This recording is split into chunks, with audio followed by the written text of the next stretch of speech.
ओम गणपते नमः। ओम नमः शिवाय। जय गुरु जी। कोटि रुद्र संहिता अष्टम खंड। शिवजी के 12 लिंगों का वर्णन। हिमालय में केदारनाथ, सौराष्ट्र में सोमनाथ, उज्जैन में महाकाल, श्रीशैल में मल्लिकार्जुन, ओंकार में परमेश्वर, डाकनी में भीमशंकर, काशी में विश्वनाथ, गोमती नदी के तट पर श्री त्र्यंबकेश्वर, सेतुबंध में रामेश्वर ज्योतिर्लिंग हैं। जो व्यक्ति प्रातःकाल उठकर प्रतिदिन इन लिंगों का स्मरण, पूजन या वंदना करते हैं, उनके सभी पाप समाप्त हो जाते हैं। इन ज्योतिर्लिंगों पर चढ़ाया नैवेद्य को खाने में कोई दोष नहीं होता है, बल्कि प्रसाद भक्षण से सभी पाप भस्म हो जाते हैं। जो भी प्राणी इनमें से किसी एक का भी पूजन कर लेता है, वह पुनर्जन्म के चक्कर से बच जाता है। भगवान शिव के ज्योतिर्लिंगों की महिमा ब्रह्मा, विष्णु आदि देवता में से कोई भी नहीं कर सकता। अब इन लिंगों से उत्पन्न उपलिंगों का वर्णन सुनिए। समुद्र तथा पृथ्वी के मिलाप वाले स्थान पर सोमेश्वर जी से उत्पन्न अनकेश नामक उपलिंग है, जो मल्लिकार्जुन से प्रकट हुआ। एक उपलिंग रुद्रेश्वर नाम से प्रसिद्ध है। वह भृगुकक्ष देश में संपूर्ण प्राणियों को सुख देने वाला है। नर्मदा नदी के तट पर महाकाल से दुख देश उत्पन्न हुआ है। अहंकार से प्रकट हुआ कर्दमेश्वर शिवलिंग बिंदु सरोवर में प्रकट हुआ। यह सभी मनोरथों को पूर्ण करने वाला है। केदारेश्वर नामक लिंग से भूतेश्वर उपलिंग प्रकट हुआ है। यह यमुना के किनारे स्थित है। इसका दर्शन पूजन करने से सभी पाप नष्ट हो जाते हैं। भीमशंकर से उत्पन्न लिंग से भीमेश्वर उपलिंग प्रकट हुआ है। यह संध्या पर्वत पर विद्यमान है। नागेश्वर का उपलिंग भूतेश्वर है। यह मल्लिका सरस्वती के तट पर स्थित है। ये सभी लिंग और उपलिंग पाप नाशक और मनोरथों को पूर्ण करने वाले हैं। अनुसुईया था अत्रि का तप। सूत जी ने मुनियों को बताया कि ब्रह्मा जी की नगरी में एक पर्वत है। ब्रह्मा जी ने वहाँ पर मतगयंद नामक शिवलिंग की स्थापना की। यह लिंग सभी प्राणियों को संपत्ति देने वाला है। इसके पूर्व दिशा में मनुष्यों के मनोरथों को पूरा करने वाला कोढ़िया नाम का शिवलिंग है। पाप नाशिनी गोदावरी के तट पर पश्चिम दिशा में पशुपति नाम का शिवलिंग है। वहां से दक्षिण की ओर लोक कल्याणकारी अत्रीश्वर शिवलिंग है, जो सती अनुसुईया को आनंद प्रदान करने वाला है। ब्रह्मा जी के पुत्र अत्रि जी ने अपनी पत्नी अनुसुईया के साथ यहाँ पर महान तप किया था। एक बार भारी अकाल पड़ गया।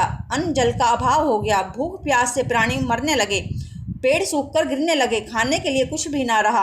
अनुसुईया ने अपने पति अत्रि जी से कहा, हे प्राणेश्वर, मुझसे अब इन प्राणियों का दुख सहन नहीं हो पा रहा है। इनके दुख दूर करने का कोई उपाय करिए। इस पर अत्रि जी ने प्राणायाम द्वारा ब्रह्मांड में वायु को रोककर शिव के ध्यान में मग्न हो गए। उनके सभी शिष्य भूख प्यास से व्याकुल होकर पलायन कर गए। अब केवल अनुसुईया ही उनकी सेवा में लगी रही। अनुसुईया जी वहाँ शिवजी की प्रतिमा स्थापित करके नियम पूर्वक उनका पूजन करती रही। मानसोपचार द्वारा प्रतिदिन पति था शिवजी का पूजन करके परिक्रमा करने लगी। अनुसुईया की भक्ति से प्रसन्न होकर महादेव जी अन्य देव ऋषियों के साथ वहाँ उपस्थित हुए। उसी समय गंगा आदि नदियाँ भी उनके दर्शनार्थ वहाँ आई। सभी ने अनुसुईया जी की प्रशंसा की। फिर भगवान शिव जी अपने संपूर्ण अंशों से वहाँ उपस्थित रहे। अत्रीश्वर की महिमा। अत्रि मुनि को तप करते करते वर्षों व्यतीत हो गए। समाधि से जागने पर उन्होंने पत्नी से कहा, मुझे बहुत जोर की प्यास लग रही है, कहीं से जल का प्रबंध करो। पति की आज्ञा मिलते ही अनुसुईया जी कमंडल हाथ में पकड़कर जल लेने के लिए वन में चल पड़ी। वे इधर उधर जल खोजने लगी। यह देखकर गंगा जी उनके पास आकर बोली, हे देवी, मैं आपकी पति भक्ति से अति प्रसन्न हूँ। मैं आपके दर्शनों के लिए आई हूँ। मैं तुम्हारा हित करना चाहती हूँ। तुम मुझसे वरदान मांग सकती हो। यह सुनकर अनुसुईया जी ने दोनों हाथ जोड़कर गंगा जी से बोली, हे देवी, यदि आप वास्तव में मुझसे प्रसन्न हैं तो सर्वप्रथम मेरे इस कमंडल को जल से परिपूर्ण कर दें। यह सुनकर गंगा जी अनुसुईया से बोली, हे कल्याणी, आप पृथ्वी में गड्ढा खोदिए। अनुसुईया जी ने पृथ्वी में गड्ढा खोदा। गंगा उसमें प्रवेश कर गई। उस गड्ढे से गंगा जी की धारा बहने लगी। अनुसुईया जी ने विस्मित होकर अपना कमंडल गंगा जल से भर लिया। फिर गंगा से बोली, जब तक मेरे पतिदेव अत्रि मुनि आपके दर्शन न कर लें, तब तक आप कृपया इसी स्थान पर विराजमान रहें। अनुसुईया ने अपने पति अत्रि मुनि को गंगा जल पिलाया। गंगा जल पीकर अत्रि मुनि बड़े प्रसन्न हुए। इसके बाद वे अनुसुईया से कहने लगे, गंगा जी के दर्शन हेतु वहाँ पर आए।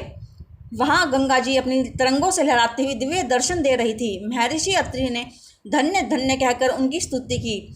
महर्षि अत्रि और अनुसुईया ने गंगा जल में स्नान किया। उसी समय गंगा जी की इच्छा पूर्ण हुई और दोनों से जाने की आज्ञा मांगी। यह सुनकर अनुसुईया जी ने हाथ जोड़कर नम्रतापूर्वक कहा, हे देवी, यदि आप वास्तव में मुझसे प्रसन्न हैं तो मेरी अभिलाषा पूर्ण करें। आप इसी तपोवन में विराजे। आप यहीं स्थिर होकर यहीं से आपका प्रवाह चले।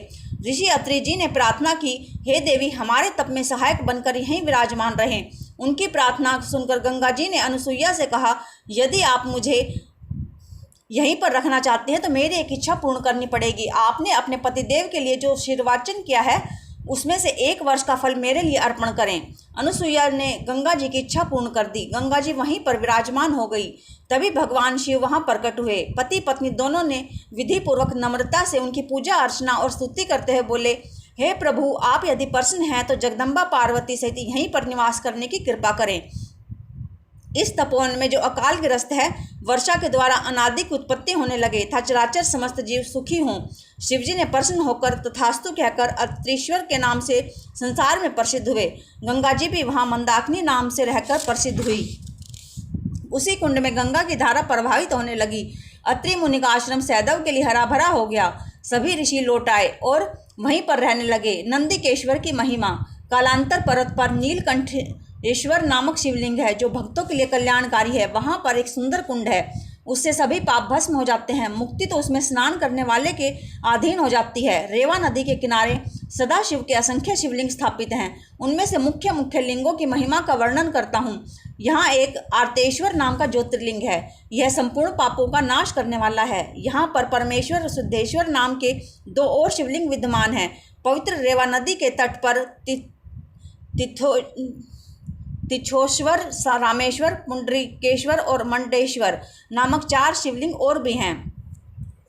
इसी तरह नर्मदा नदी के तट पर धुंधुरेश्वर, ललेश्वर, कुंभेश्वर, सोमेश्वर, नीलकंठेश्वर, मंगलेश्वर आदि शिवलिंग हैं। वहाँ नंदिकेश्वर महादेव तो अनगिनत हत्याओं के पाप को नाश कर भक्ति से सभी कामनाओं को पूरी करते हैं। वहाँ पर महावीर जी द्वारा स्थापित कपीश्वर लिंग भी उपस्थापित है। यह लिंग भी अनंत फल के दाता है। ऋषियों ने सूत जी से कहा, हमें नंदिकेश्वर शिवलिंग की महिमा को विस्तार से समझाइए। सूत जी बोले, रेवा नदी के तट पर 4 वर्णों के द्वारा सेवित एक कर्णिका नगरी है। वहाँ पर एक ब्राह्मण का निवास था। उसके 2 पुत्र थे। वृद्धावस्था में अपनी पत्नी को पुत्रों के पास छोड़कर वह काशी में रहकर तपस्या करने लगा। समय आने पर उसकी मृत्यु हो गई। उसके पुत्रों ने विधि पूर्वक अंत्येष्टि संस्कार एवं श्राद्ध पिंडदान आदि किए। ब्राह्मण की पत्नी के पास जो धन था उसमें से कुछ धन अपने पास रखकर धन को दोनों पुत्रों में बराबर बराबर बांट दिया। मृत्यु काल निकट आने पर ब्राह्मण की पत्नी ने दोनों पुत्रों से कहा, मैंने तुम्हारे पिता की तरह काशी में रहकर प्राण छोड़ने का विचार किया था, परंतु ऐसा नहीं हो सका। अब मेरे मरने के बाद मेरे श्राद्ध पिंडदान आदि काशी जाकर करना और मेरी अस्थियां भी काशी जाकर गंगा में प्रवाहित कर देना। उसके सुबाद नामक पुत्र ने माता को विश्वास दिलाया कि जैसा आप चाहती हैं वैसा ही होगा। बेटे से आश्वासन की बात सुनकर शिवजी का ध्यान करती ब्राह्मण की पत्नी शिवलोक को प्राप्त हो गई। यह देखकर दोनों पुत्र शोकाकुल होकर रोने लगे। सभी कुटुंबी व पड़ोसी वहां एकत्र हो गए। पुत्रों ने अपनी माता का अंतिम संस्कार किया था। एक पुत्र सुबाद ने माता की इच्छा अनुसार उनकी अस्थियां काशी ले जाकर गंगा नदी में प्रवाहित कर दी तथा वहां पिंडदान में श्राद्ध आदि किए। मार्ग में सुबाद ने 20 योजन मार्ग तय करके सूर्यास्त के समय ब्राह्मण के घर में रात्रि विश्राम किया। प्रातः उठकर संध्या वंदन तथा पूजा की। रास्ते की थकान न उतरने के कारण उसने अपने अनुचर के साथ यह दिन भी वहीं व्यतीत किया।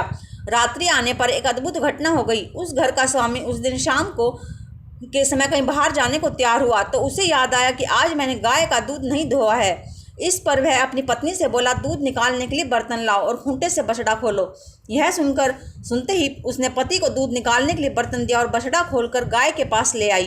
कहीं बछड़ा अधिक दूध न पी ले, यह सोचकर बछड़े को गाय के थनों से हटा दिया।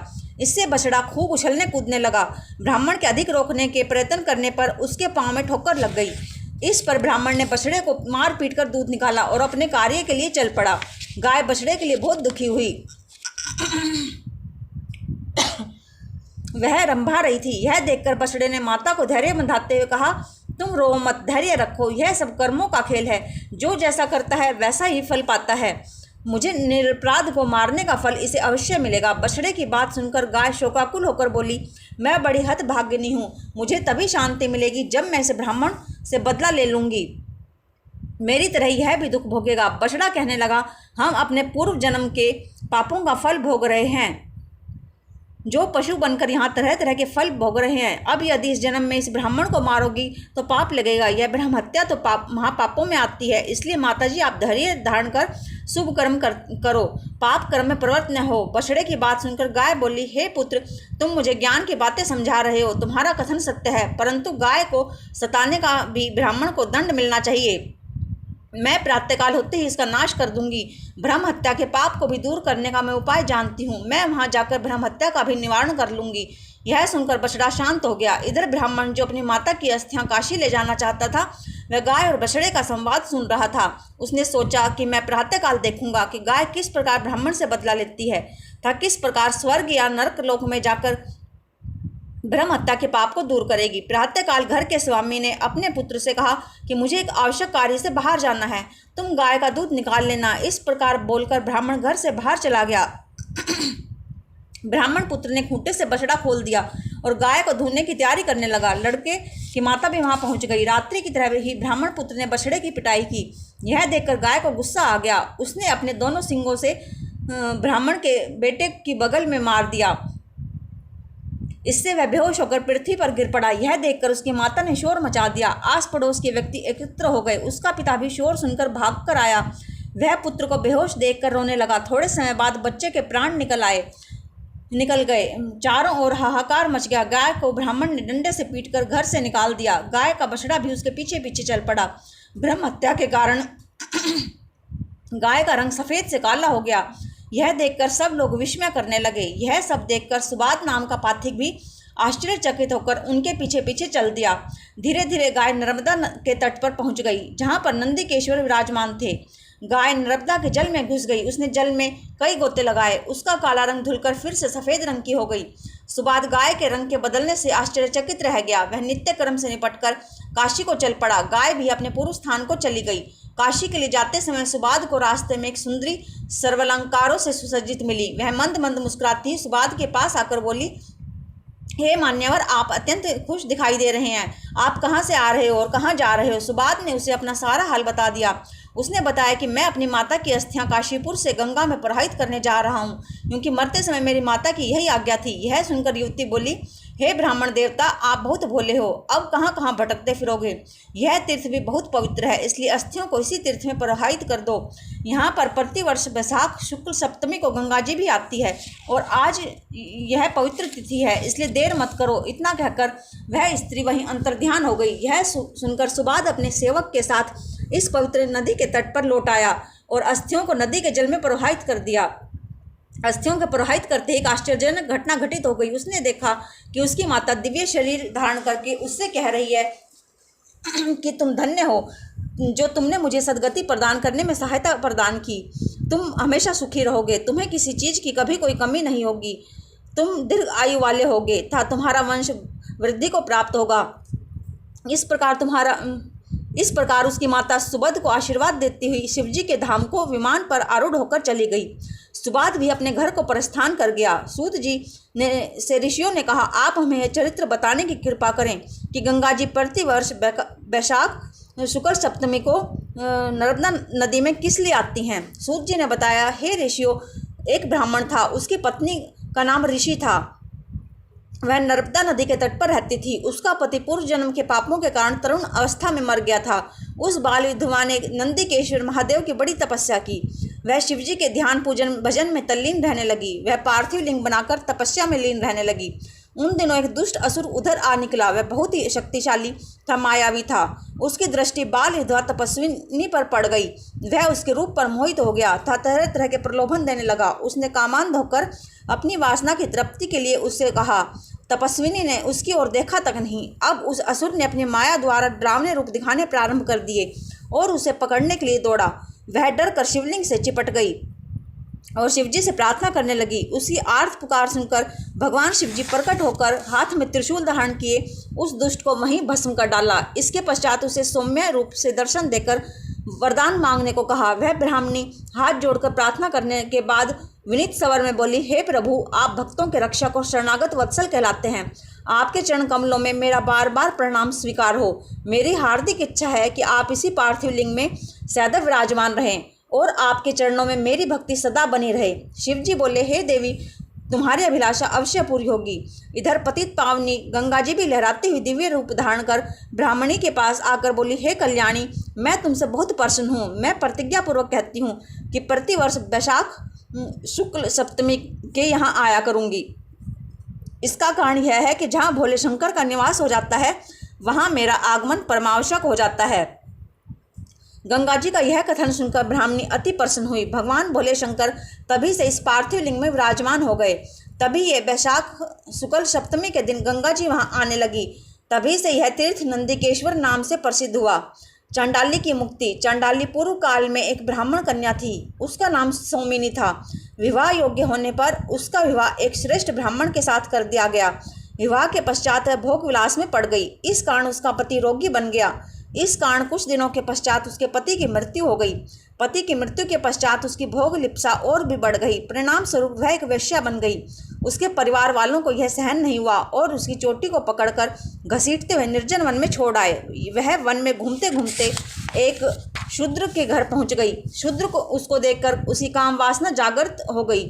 वह भी यही चाहती थी। दोनों पति पत्नी बनकर रहने लगे। वह शूद्र के साथ रहकर मांस, शराब आदि का प्रयोग करने लगी। इससे उसकी काम वासना और तीव्र होती गई। उसको शूद्र से एक कन्या उत्पन्न हुई। एक दिन उसका शूद्र पति किसी काम से बाहर गया हुआ था। रात में उसकी इच्छा मांस खाने की हुई। वह शराब पीकर हाथ में तलवार लेकर किसी मेंढे को मारने के लिए बाहर निकली। उसकी खिरक में गाय का बछड़ा और मेंढा दोनों साथ साथ बंधे थे। रात का समय था। शराब के नशे में धुत होने के कारण वह होश में नहीं थी। अतः गलती से उसने बछड़े को काट डाला और उसे घर ले आई। घर लाकर उसे पता चला कि उसने गलती से मेंढे की जगह बछड़े को काट डाला है। इससे उसे बड़ा पश्चाताप होने लगा, परंतु मांस की लालसा तथा भूख के कारण उसे भूनकर खा गई। समय आने पर उस दुष्टा की मृत्यु हो गई। यमदूत उसे बांधकर यमलोक ले गए। यमराज ने उसे गो हत्यारी जानकर तरह तरह की यातनाएं दी। इसके बाद उसका जन्म शूद्र चंडाल के यहाँ हुआ। उसको भयानक कोढ़ का रोग लग गया। वह जन्म लेती ही अंधी थी। उसके पास कोढ़ होने के कारण कोई नहीं आता था। एक दिन भूख प्यास से व्याकुल घूमते हुए उसने कुछ यात्रियों को देखा। वह उनके पास भिक्षा हेतु गई। यात्रीगण उस समय भगवान शिव के दर्शनों की बातें कर रहे थे। वे आपस में वार्तालाप कर रहे थे कि महाकृष्णा चतुर्दशी को शिव जी के दर्शन अवश्य करने चाहिए।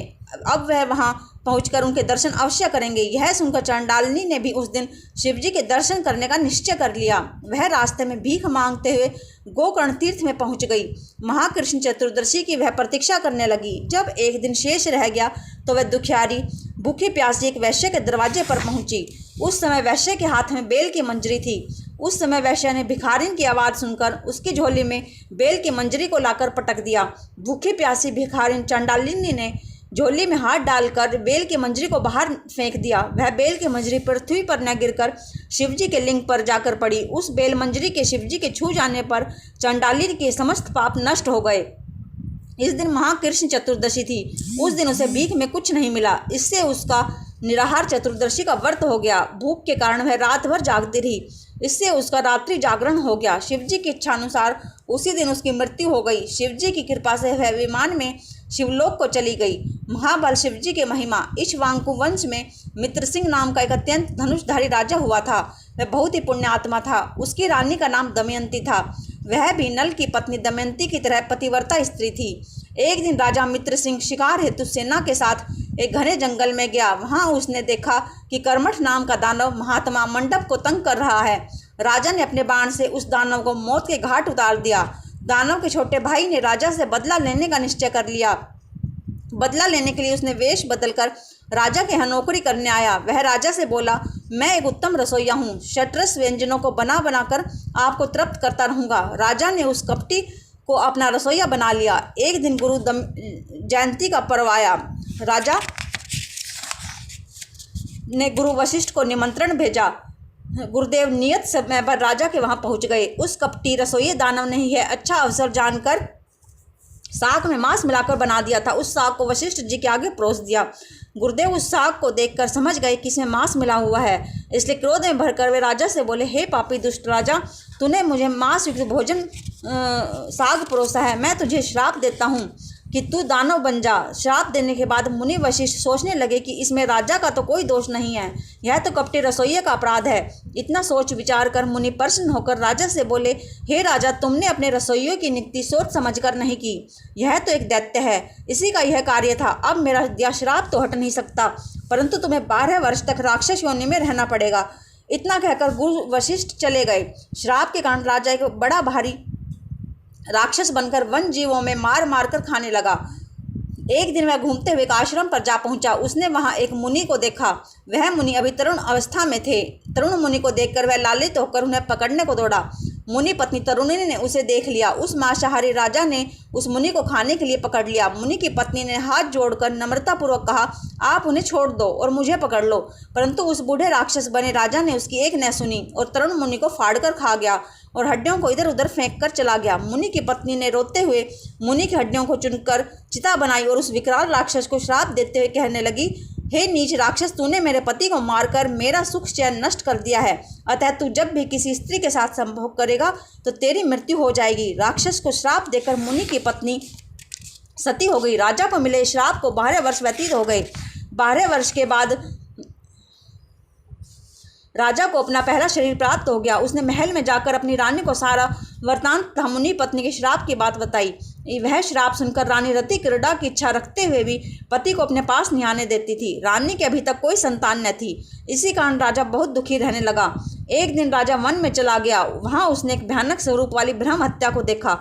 उसे देखकर राजा डर गया। उससे बचने के लिए राजा बहुत से तीर्थों पर गया, व्रत और तप किए। राजा व्याकुल रहने लगा। तभी उसने एक पवित्र आत्मा ऋषि को देखा।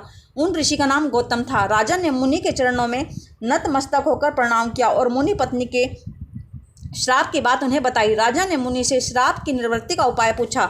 राजा की बात सुनकर गौतम मुनि को उन पर दया आ गई। मुनि राजा से बोले, हे राजन, यहाँ से पश्चिम दिशा में गोकर्ण नाम तीर्थ है। वहाँ पर महाबल नाम का शिवजी का ज्योतिर्लिंग है। उस तीर्थ में स्नान करने और शिवजी की पूजा करने से तुम ब्रह्म हत्या से छूट जाओगे। राजा गौतम ऋषि की बात सुनकर बड़ा प्रसन्न हुआ और गोकर्ण तीर्थ में जाकर उसमें स्नान किया था शिवजी के ज्योतिर्लिंग की पूजा की। इस प्रकार राजा सभी पापों से छूटकर अंत में शिवजी को प्राप्त हुआ। सूत जी बोले, हे ऋषिगण, अब मैं उत्तर दिशा के लिंगों की महिमा का वर्णन करता हूँ।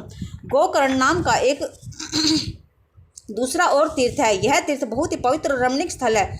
वहाँ पर एक सुंदर महावन है जिसमें शिवजी का चंद्रभाल नामक ज्योतिर्लिंग स्थापित है। इसे रावण ने स्थापित किया था। इसके अतिरिक्त वहाँ एक मिश्रिक नामक पवित्र तीर्थ है।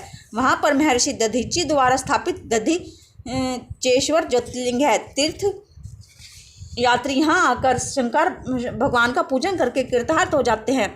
नैमिषारण्य में समस्त ऋषियों के द्वारा स्थापित ऋषिश्वर नाम का ज्योतिर्लिंग है। इस शिवलिंग के दर्शन मात्र से ही सभी पातकों का विनाश हो जाता है। फिर हत्या नामक मुख्य तीर्थ है। यहाँ अधापय नाम का शिवलिंग है जो करोड़ों हत्याओं जैसे महापाप का शमन करता है। देवप्रयाग में सभी पापों के नाशक ललितेश्वर शिवजी का ज्योतिर्लिंग है। नेपाल में सब तरह के मनोरथों को पूर्ण करने वाला, केवल अपने सिर का ही दर्शन देने वाला पशुपति नाम का ज्योतिर्लिंग स्थापित है। ओम नमः शिवाय।